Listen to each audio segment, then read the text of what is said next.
Hey guys, welcome back to The Last Door. It's TJ, your gamer girl, signing on. So, whoops, I left my cup over by my bed. That's not gonna do me any good. Or, whoa, here. Ugh. Anyway, so, we finished up all the chapters, yes, but there, as you can see, are what I'm expecting to be smaller extra chapters. Just kind of side stories to give a little bit more of an idea as to what was going on, I think. Anyway, let's start with the morgue.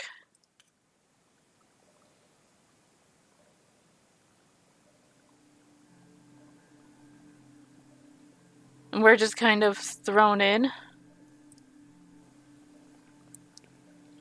with no, there must be something wrong with the water pressure valve.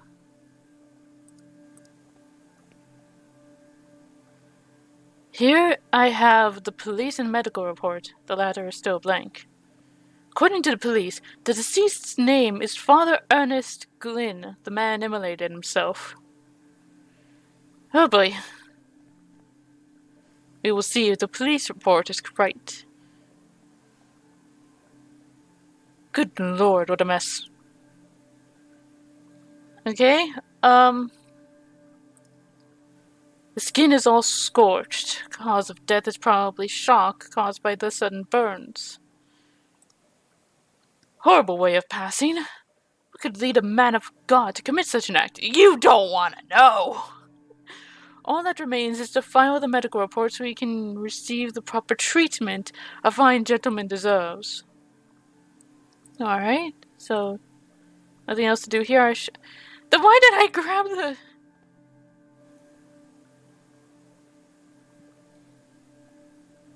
This case still puzzles me. If he wanted to commit suicide, why did he do it in such a painful manner? Was he drugged or intoxicated? I should check his stomach for signs of poisoning. Okay, now!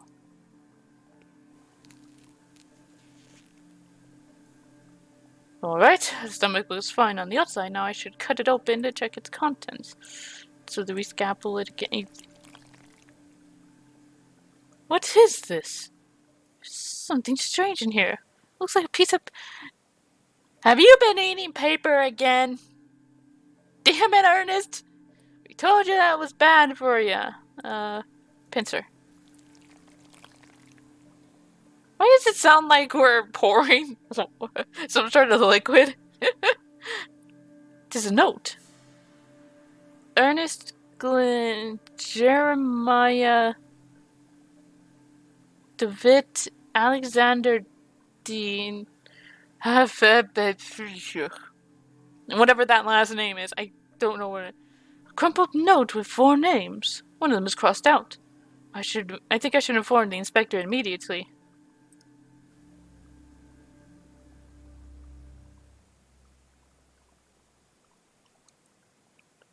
Was that... Okay, that was that one. I have no idea how long these are all going to be. So, next up, death sentence.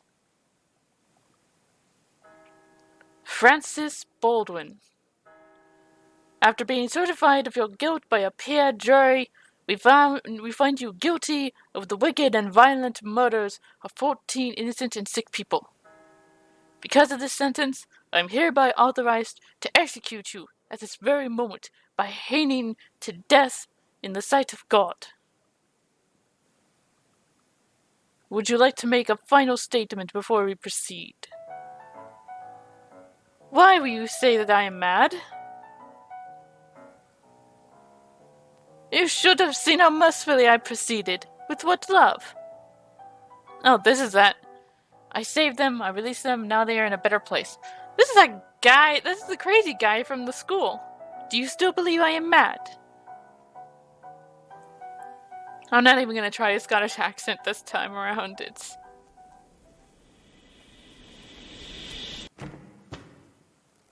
At least he got his comeuppance.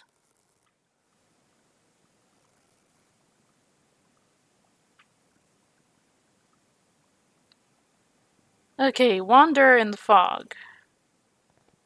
She's the only survivor. What happened to the others? They're all dead. I would like to talk to her.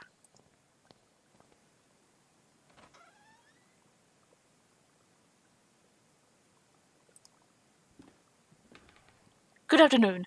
My name is Johann Kaufmann. I am a doctor. Would you mind if I asked you a few questions? Please be careful with what you ask.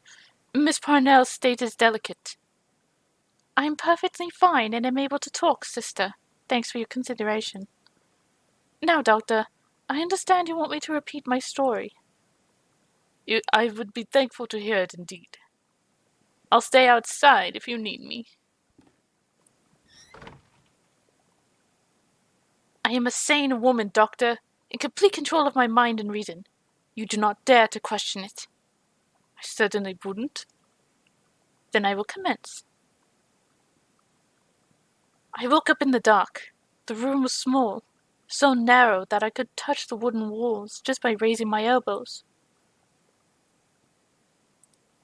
Could you recognize the place? I couldn't tell at first. For a moment a most dreadful thought crossed to my mind. What if I had been buried alive? When I got out, I found myself in my parents' house. I hadn't been there since they sent me to school. Were your parents there? Did you see anyone there? Your parents or maybe someone you knew? No, they were not in the house, nor was any servant I had known in the years of my childhood. I was alone. I could feel the humid air on my skin and could smell the scent of the long time abandoned. I walked the rooms, unsettled by the silence. The place had the bleak feel of a ruin. Then I saw someone. In the opposite end of the corridor, an old woman stared at me. Did you try to talk to her? I tried to, but she did not answer, and she walked away when I tried to get closer. I followed her out through the back alley and into the streets. I got lost in the burg of Aberdeen. The streets were deserted, and a thick fog covered everything. I thought I had seen the old woman through the fog once or twice, but they could have just been shadows. Didn't you see anyone? So the city was empty? No, not completely. I met some people. Vagabonds. One of them was a priest. I remember a novelist, and a boy too. This priest, where did you meet him? I met him in the stable. Good Lord, he said mass there, among the beasts. Could you imagine the profanity? Tell me more about the novelist. The woman had never written a word. She created only in her mind, you know. She could tell the story sentence by sentence, with perfect precision, and I could even hear a piece of her last work. What was the piece about? Do you remember anything about the novelist's work? Yes, the piece she told me was something like, "The shadows of the past soon melted within the land that loved silence. Through the fog they walked, found themselves lost.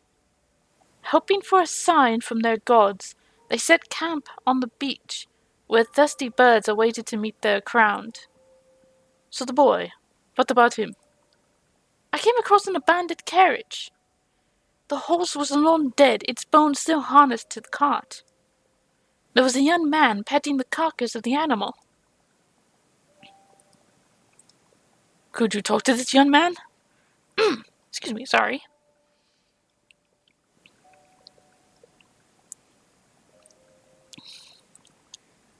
He was deaf, but I think he could read my lips. When he spoke, he did with a clear accent. He said he can only listen to the songs of the departed. What happened then? As I walked, the fog got denser. I could barely see anything around. I finally met the old woman.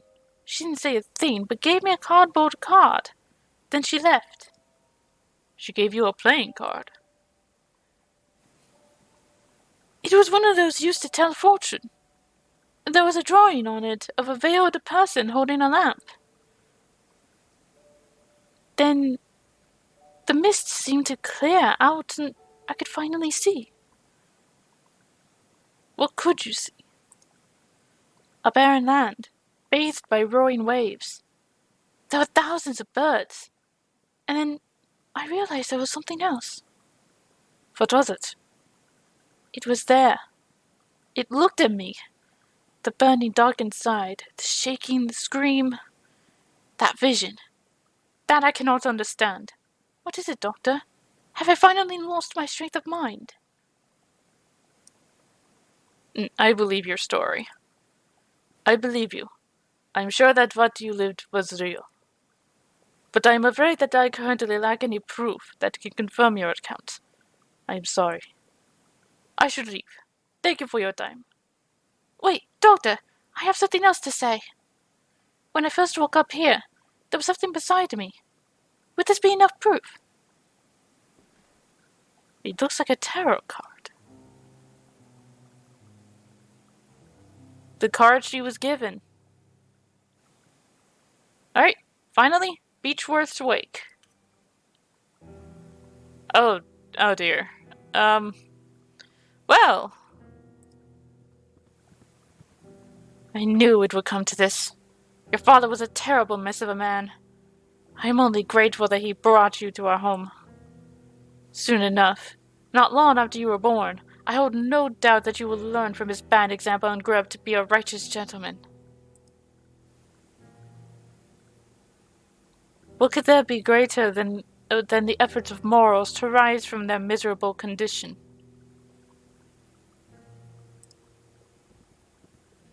We will speak later, young man. We're busy. This is so sad. He was most dearest to me. You know, your father was a complicated man. He had a strong character and was stubborn as a mule when he had taken a determination. He believed he had a mission in this world, though I'm not sure he knew what exactly it was. That which avoids description, the unknown, provides men with a reason to exist.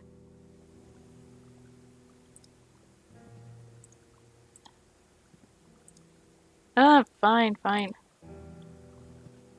He does not look dead, but just asleep. I barely knew him, busy as he was traveling the world. What would be of man with no aspiration for the other side to inspire or lead him? Oh, will you guys talk to me now? In this obscure domain, its secrets taken by man from the silence of nature and death. You are young Beechworth, is that right? Your father left you everything, Anthony. The house, his accounts, and all his belongings, for you to receive when you come of age. He was very specific in his testament, though, that you should receive this promptly, his personal logbook. Or book log, whatever. These are the memoirs of my life, my research, and knowledge of the other side. Use them wisely, son. Is that why we ended up doing what we did? Okay, well. That was the first season of The Last Door. I'm not gonna do the second season straight off. I want to put some time in between. Kind of like with Clock Tower. I want to put some time in between when I do the next Clock Tower I'm going to do. Same with the second season, the last season of The Last Door. So this was actually really, really good. Not much by way of scares until like that final chapter that just caught me so off guard. But still, I'm intrigued. I'm really intrigued. I want to find out what happens. But like I said, I'm gonna put some time in between. So, hope you enjoyed. Thanks for watching. Hopefully what I do next will be good. Because there have been sometimes where it's like, I don't know if a game is going to be good or not for me. I've been tempted to play like bad games just out of morbid curiosity, but at the same time I'm like, would that really be fun? Would it? But anyway, thanks for watching. I'll see you in the next playthrough. Until then, this is the Gamer Girl signing off. Bye bye.